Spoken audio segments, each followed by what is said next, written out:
तरह से जो छठा वेतन आयोग हिमाचल प्रदेश के अंदर लागू किया गया, उससे कितनी एनोमली आई है, कितना हिमाचल का जो कर्मचारी और शिक्षक है वो पंजाब से कितना पिछड़ रहा है और क्यों पिछड़ रहा है, इसके ऊपर सभी ने अपने विचार साझा किए और काफ़ी गहन चिंतन हुआ और सभी ने सरकार की कार्यप्रणाली और सरकार के खिलाफ एक रोष व्यक्त किया कि अगर पे कमीशन हम पंजाब को फॉलो करते हैं तो पंजाब के बराबर हमें वेतनमान जो रिवीजन था वो क्यों नहीं मिला, और साथ ही साथ 4-9-14 का जो टाइम स्केल है उसको ख़त्म किया गया है, उसकी मांग भी यहाँ पे शिक्षकों ने की है। और जो पेंशन बहाली को लेके जो एक संघर्ष चल रहा है कर्मचारियों का, उस पेंशन बहाली को भी फिर से जो है पुरानी पेंशन बहाली की मांग यहाँ पे उठाई है शिक्षकों के द्वारा। और साथ ही साथ मैं आपको कहना चाहता हूँ कि जिस तरह से सरकार जो है कर्मचारियों को और शिक्षकों को प्रताड़ित कर रही है या उनके ऊपर एफआईआर कर रही है या उनको दूर दराज के क्षेत्रों में स्थानांतरित कर रही है, जैसे आपने देखा हमारा एक संयुक्त कर्मचारी महासंघ भी बना था जिसका प्रतिनिधित्व भी मुझे मिला है और हमारे कुछ ज़्यादातर शिक्षक को उसमें जो है स्थानांतरित किया गया है, एक कोने से दूसरे कोने तक जो है एक प्रतिशोध की भावना से उनको स्थानांतरण किया गया। और अभी हमने कल देखा होगा जो हमारे संयुक्त कर्मचारी महासंघ के जो फाइनेंस सेक्रेटरी थे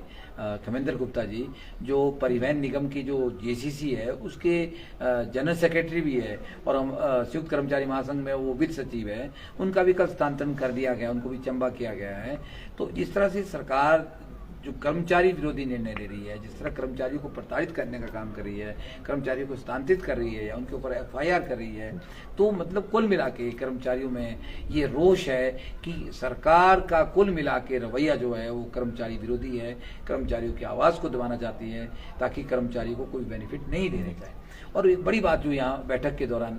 सामने आई, जिस तरह से मुख्यमंत्री ने कर्मचारियों को कहा कि आपको पुरानी पेंशन चाहिए तो आप विधानसभा जाइए, चुनाव लड़े, नौकरी छोड़े, तो इस बात को लेके सभी शिक्षक वर्ग में एक खासा रोष यहाँ पे बैठक के दौरान हमने देखा। शिक्षकों ने कहा कि भाई इस तरह की भाषा, इस तरह का व्यंग्य करना मुख्यमंत्री को शोभा नहीं देता है, क्योंकि 2.5 लाख कर्मचारी सभी जो है वो चुनाव नहीं लड़ पाएंगे। लेकिन ये बात सही है कि कर्मचारी जो है सरकार को इस बार चुनाव लड़ाना चाहते हैं, प्रतिनिधियों को वो अच्छे से लड़ाएंगे और इस बार के जो चुनाव है वो कर्मचारियों के इर्द गिर्द घूमेंगे और उसकी धुरी जो है हिमाचल प्रदेश का कर्मचारी रहेगा। इस बात से जो है इससे इनकार नहीं कर सकते हैं। तो ये कुछ मुद्दे आज यहाँ पे रहे हैं और मैं आपको प्रदेश अध्यक्ष होने के नाते कहना चाहता हूँ कि जिस तरह से सरकार हमें डराने का प्रयास कर रही है, हमारे खिलाफ इंक्वायरियाँ बैठा दी या शो कॉज नोटिस दे दिए या फिर हमें स्थानांतरित कर दिया, तो उससे मुझे लगता है कि सरकार का कोई फायदा नहीं होने वाला है, बल्कि उल्टी जो है सरकार की मुश्किलें बढ़ने वाली है। जिस तरह आज आपने देखा होगा अभी बैठक के दौरान तो शिक्षकों में बहुत रोष था कि शिक्षकों ने कहा कि भाई जिस तरह से कुछ लोगों के साथ सरकार ने गलत किया है, हम उन कर्मचारियों के साथ है, हमारी भावनाएं उनके साथ है और उसके लिए हम सरकार का कड़े शब्दों में निंदा करते हैं और सरकार की इस नीति की भी निंदा करते हैं। और मैं ये कह रहा था कि मुख्यमंत्री ने हमें स्वयं रिकॉग्निशन दे दी है कि आप जो है प्रदेश के लीडर हो चुके हैं, प्रदेश का एक बड़ा संगठन हो गया है। और तो हम ये मांग भी साथ ही साथ करते हैं कि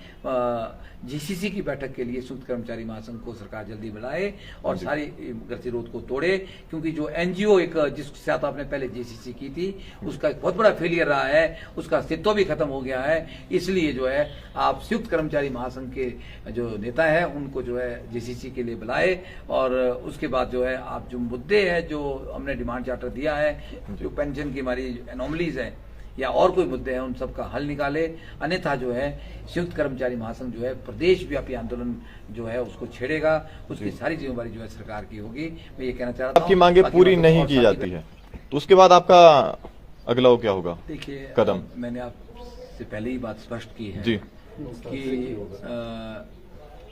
सरकार को संयुक्त कर्मचारी महासंघ को जेसीसी की बैठक के लिए बुलाना चाहिए जी और सारे मुद्दों का वही समाधान हो सकता है। अन्यथा हमारा तो बड़ा स्पष्ट नज़रिया है कि जब तक कर्मचारियों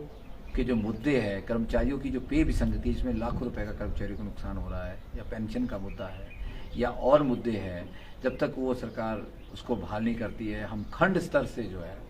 मैंने आपको कहा कि एक तरफ हिमाचल राज्य अध्यापक संघ एक सशक्त संगठन है शिक्षकों का, जिसमें 80,000 शिक्षक है।